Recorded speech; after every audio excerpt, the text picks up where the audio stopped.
Ah.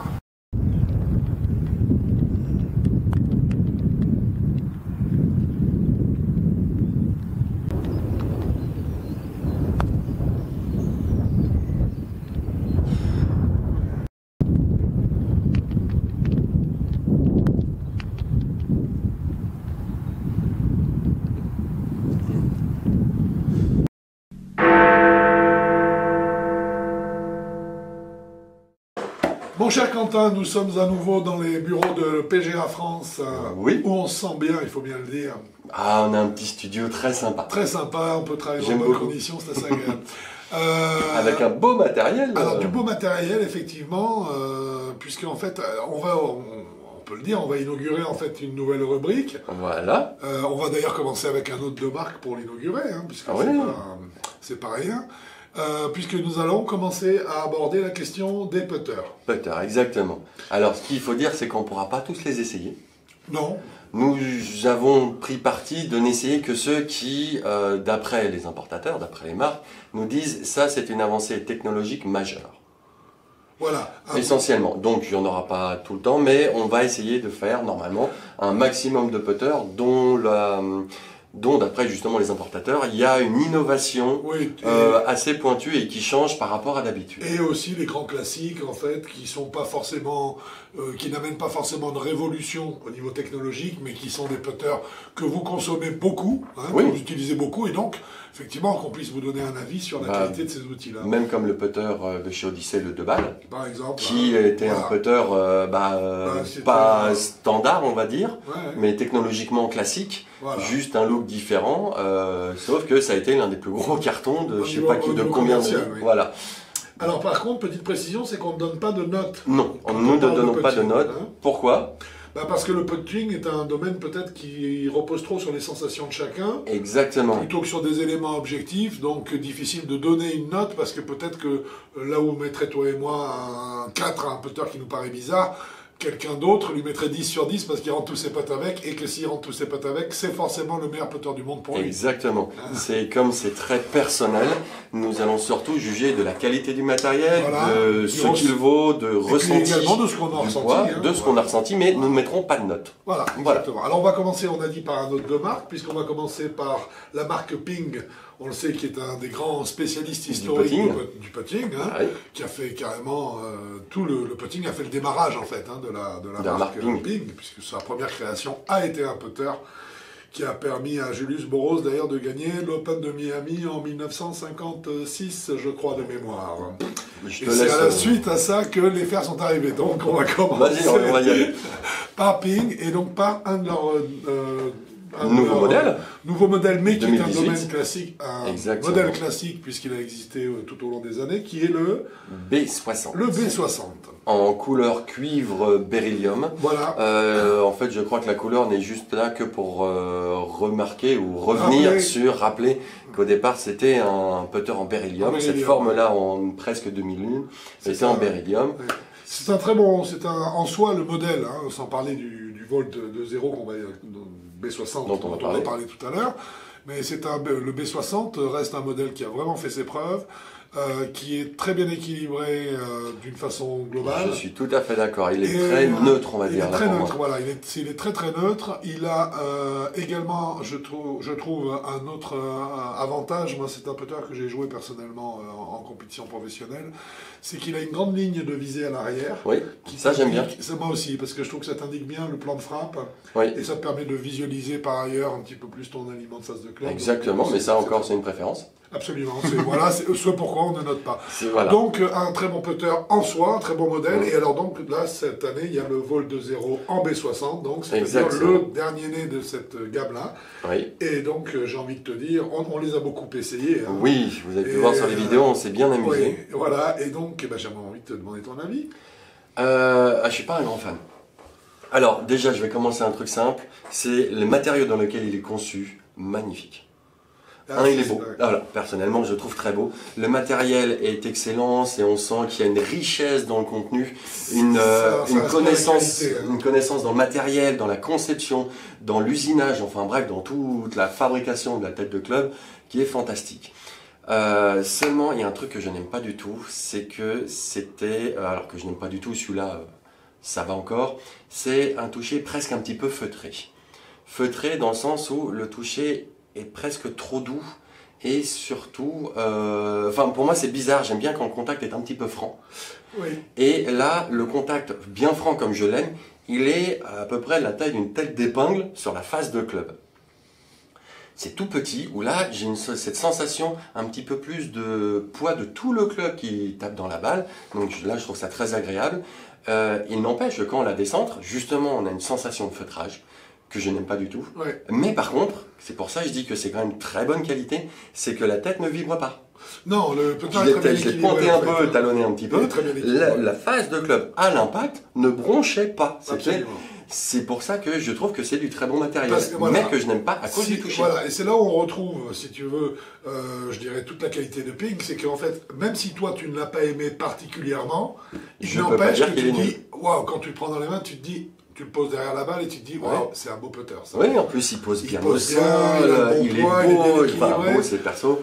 Au niveau de l'équilibre, puisqu'on en parle, tu sais que Ping sur ses putters utilise beaucoup le phénomène du counterbalance, qui est en fait une augmentation du poids qui est mise dans le grip. Oui, avec une petite boule. Exactement, ce qui permet un petit peu de changer l'équilibre, de donner plus de poids au grip, ça change le swing weight du club bien sûr, mais ça change son équilibre et entre guillemets son point de, je dirais, de déplacement et de rotation.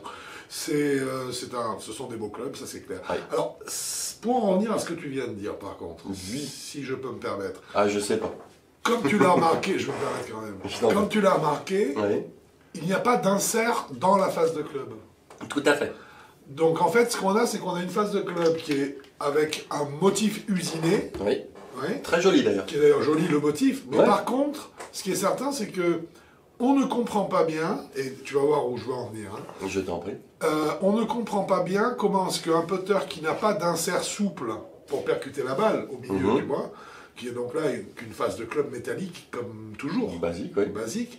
Comment est-ce qu'un putter comme ça n'arrive pas à produire un son et un contact clair avec la balle? Oui. Et ben je suis obligé d'en revenir à une seule solution, conclusion. Il y a un insert. Eh ben, alors, soit il y a un insert, ou bien c'est simplement le fraisage. Parce que vous avez vu que sur ce putter, les images sont assez parlantes. Le fraisage est très spécifique. Ah, il est superbe en plus. Moi, j'adore. Moi, je le trouve très beau visuellement. Mais il est aussi très spécifique au niveau technique. Parce qu'on a vu qu'on a, je dirais, sur la partie toute centrale, presque un cercle totalement, je dirais, en fait, les lignes se croisent. Voilà, ça fait une densité au milieu. Alors qu'elles sont plus aérées sur les parties latérales de la tête de la face du club. Donc moi je pense que c'est le contact feutré que j'ai ressenti tout comme toi, et ben en fait il est lié au type d'usinage qui a été fait sur l'insert. Bah je pense aussi. Donc sinon je ne m'explique pas comme toi, excuse-moi de t'avoir coupé, sinon je ne m'explique pas qu'on n'ait pas un toucher qui soit plus clean, plus sec. Et en fait plus proche, pour être très honnête, j'ai joué, je t'ai dit, le B60 pendant plus de 3 ans. Il y a très longtemps. C'est le siècle dernier. Ouais. Non, je parle du 20e.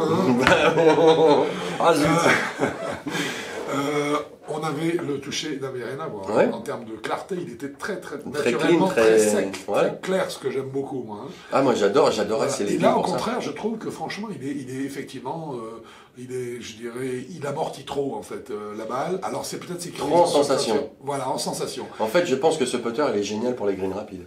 Il peut être très bien pour les greens bien rapides. Je suis presque sûr que ce putter est genre golf national, bien tendu, green de courson bien serré. Et je pense que là, il est intéressant. Je pense que vraiment, c'est un putter qui est fait pour ça. Oui, je pense aussi. Oui. C'est pour ça que les conditions, puisqu'on est en tout début de saison, pour l'essayer, les greens ne sont pas encore au top. Ah bah non, et puis surtout, on a eu un hiver très nocif pour les parcours. Donc, comme vous avez vu sur les vidéos, les balles sautillent un petit peu. Et encore, ces vidéos ont été prises à Vaucresson, où les greens, je trouve, sont pas mal pour un début d'année. Début mars, après 2 semaines de neige. De neige, exactement. Donc, quand la neige avec l'azote, ça fait du bien au gazon. Bon, je dis pas le contraire, mais disons qu'après, il faut que ça repousse et il faut pouvoir le tondre. Ah, mais c'est clair. Et si on peut pas le tondre... je pense également qu'ils sont faits pour les greens rapides. Et je pense également... Alors là, attention, si vous les testez pour voir si ces putters peuvent vous intéresser, on ne s'y habitue pas tout de suite. Oui, il faut un petit temps d'adaptation. Voilà, c'est-à-dire que habituellement, Quentin comme moi, on a l'habitude, en 5 coups, on sait ce qu'on a. Qui nous passe dans les mains que on sait ce qu'on a. 3 coups, 5 coups maximum, on sait exactement ce qu'on a. Là, il nous a fallu plus que 5 coups. Hein. Là, il nous a fallu presque une demi-heure de putting, oui. 20 minutes, une demi-heure pour commencer à dire « Ah, ça y est, on commence à maîtriser le type d'effort à mettre, le type de pour club avoir telle distance et comprendre mieux le club. » Exactement. Donc, ce sont des clubs qu'il faut quand même domestiquer. Ce sont des putters qu'il faut domestiquer. Le B60, oui, il faut le B60. Il faut un petit temps d'adaptation que j'ai trouvé désagréable. Alors, je trouve par contre, pour être très honnête, que ce temps d'adaptation, on en a eu besoin sur l'ensemble de la série Volt 2.0. Non. Moi que sur le B60. Ah oui. Ouais, sur l'autre, ça a été beaucoup plus rapide. Non, moi c'est sur les trois modèles qu'on a essayé. Le DAL et le ZB, ça a été beaucoup plus rapide pour moi, ça. Moi sur le ZB peut-être. Le B60, j'ai mis plus de temps parce que après c'est quand même toi qui m'as dit réessaye-le, etc. On a réessayé le ZB et le Volt et le DAL. Le Dale. J'ai pas changé d'avis sur cela. C'est le B60, j'ai mis un petit peu de temps. Donc un putter qu'il faut essayer. Il faut essayer, puis il faut essayer de prendre le temps quand même, de bien le. Puis surtout, je pense qu'on va dire que pour moi c'est presque réservé pas au golfe du sud de la France, mais presque. Parce que toujours c'est problème de green. Problème de green. Ouais. Après, de toute façon, en France, je pense qu'on a un petit souci au niveau des greens en général dans le golf, c'est qu'ils sont pas rapides. À part, on va dire, une vingtaine de golfs en France qui ont des greens bien... C'est le souci majeur. Après, le manque de régularité, en fait, des greens d'un golf à l'autre est assez, pour moi, flagrant depuis le temps que je tourne, d'un parcours à l'autre, même à 3 jours d'écart. Ça fera le sujet plutôt d'un autre débat. Vidéo parcours, mais c'est vrai que d'une façon générale, en France, les greens sont quand même assez disparates. Exactement, c'est peut-être un peu pour ça qu'on est un petit peu mauvais putter. Oui, parce que ça nous aide pas. Même pas au niveau, mais pourquoi... J'étais il y a peu de temps en Afrique du Nord, j'ai encore joué des greens d'une rapidité. Voilà. C'est pas le même jeu en fait. Non, donc je pense que ce putter pour moi il vaut le coup. Moi je pense que c'est un putter en tout cas que vous devez essayer. C'est un beau putter, ça sans aucun doute. C'est un beau putter, c'est un bon putter en soi. Et ensuite je crois que chacun va y trouver des avantages et des inconvénients. Après quand on y trouve beaucoup d'avantages, je crois qu'on n'y trouve aucun inconvénient à ce putter en fait. Ah, je suis certain. Dès qu'il nous plaît, il n'y a plus d'inconvénients. Je pense que si tu l'adoptes pas toujours. Hein. Exactement, je pense aussi. Je pense que c'est un putter qui vaut 10 ans, ça. Ah, ça, minimum. Personnellement, je l'aime pas, mais, c'est un putter à 10 ans. Et ça, c'est exceptionnel, c'est bon, ça. C'est formidable. Ça, c'est très très bon, un putter comme ça. Je ne nie toujours pas la bonne qualité il y a du produit. Ouais, vraiment, très bon. C'est un très bon produit. Oui, absolument.